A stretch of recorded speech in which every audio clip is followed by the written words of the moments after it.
కుప్పంలో లోకేష్ మాట్లాడే మాటలు చూస్తుంటే మాయాబజార్లోని ఉత్తర కుమారుడు గుర్తొస్తున్నాడు అందరికీ.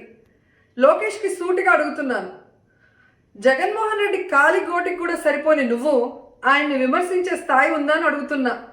వార్డు మెంబర్గా కూడా గెలవలేని నువ్వు రికార్డు స్థాయిలో సీట్లు గెలిచిన జగన్మోహన్ రెడ్డి గారిని విమర్శించటమా? మీ నాన్న ఏదో మొన్న వచ్చాడే, కుప్పంలో 3 రోజులు తిరిగాడు. ఒక్క రోజన్నా ఆయన వెనక 1000 మంది ఉన్నారా? వచ్చి ఏ విధంగా గొడవలు పెట్టాడు, దాడులు చేయించాడు, అందరూ కళ్ళారా చూశారు. ఇప్పుడు నువ్వు వచ్చావు అంటే మా నాన్న ఏం చేయలేడు, మంగళగిరిలో ఓడిపోయిన నేనైతే ఏదో ఇరగదీస్తానన్నట్టు వచ్చావు. అసలు మీ ఇద్దరికి సిగ్గుందా? నువ్వు వచ్చా కదా ఆ రోజు ప్రచారం చేసి మీ నాన్న కుప్పంలో మున్సిపాలిటీ కూడా ఓడిపోయాడు. ఏ మొహం పెట్టుకొని వచ్చావు కుప్పానికని నేను అడుగుతున్నా. ఒకటి సూటిగా ప్రశ్నిస్తున్నా. ఈరోజు మీ నాన్న 33 సంవత్సరాలు ఎమ్మెల్యేగా 14 సంవత్సరాలు ముఖ్యమంత్రిగా ఉండి కుప్పానికి ఏం చేశారో చెప్పుకోలేదు.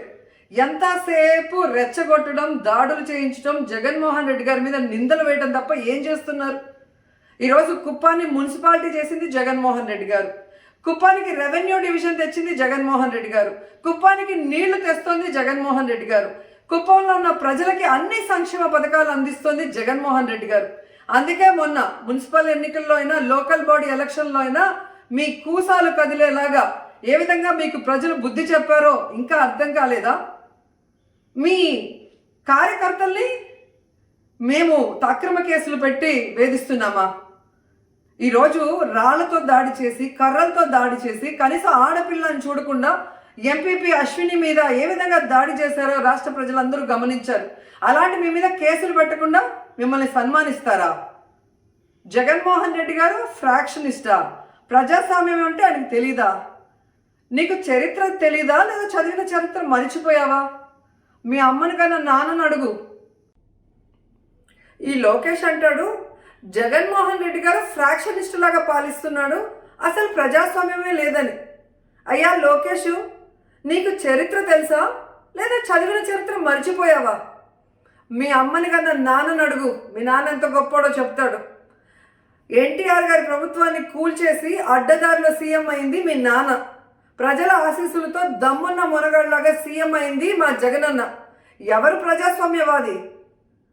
పక్క పార్టీలో గెలిచిన ఎమ్మెల్యేలను కొనుక్కొని క్యాబినెట్ మంత్రులు చేయటమా ప్రజాస్వామ్యం?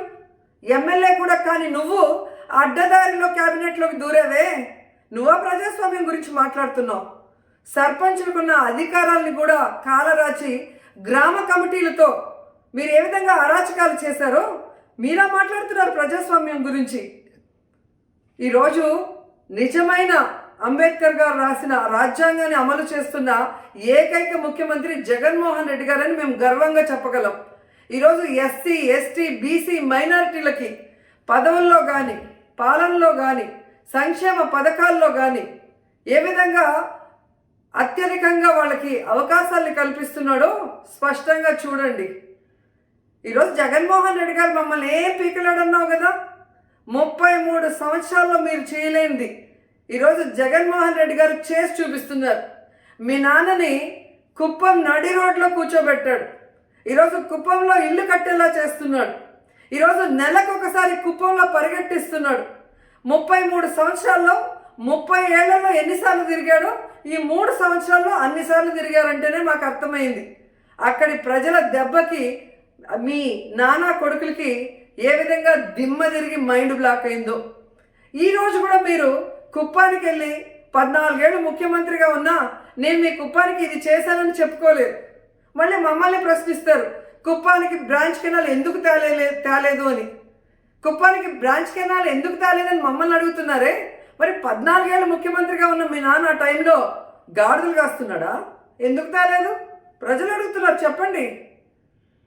మీ నాన్న అంటాడు జగన్మోహన్ రెడ్డి గారికి ప్రజా వ్యతిరేకత, అందుకేనంట భయపడిపోతున్నాడు. కుప్పంలో తిరిగిన మీకు అర్థం కాలేదా ప్రజా వ్యతిరేకత ఎవరి మీద ఉందో? ఈరోజు 2019 తర్వాత ఏ ఎన్నికలు వచ్చినా కూడా జగన్మోహన్ రెడ్డి గారికి ప్రజలు అండగా ఉన్నారు అంటే కులం చూడకుండా, మతం చూడకుండా, పార్టీ చూడకుండా అన్ని సంక్షేమ పథకాలని పేదవాళ్ళకి, అర్హులకు అందిస్తున్నారు కాబట్టి ఆయనకి బ్రహ్మరథం పడుతున్నారు. మీకేమైనా డౌట్ ఉంటే మీ నాన్నని రిజైన్ చేసి కుప్పంలో నించో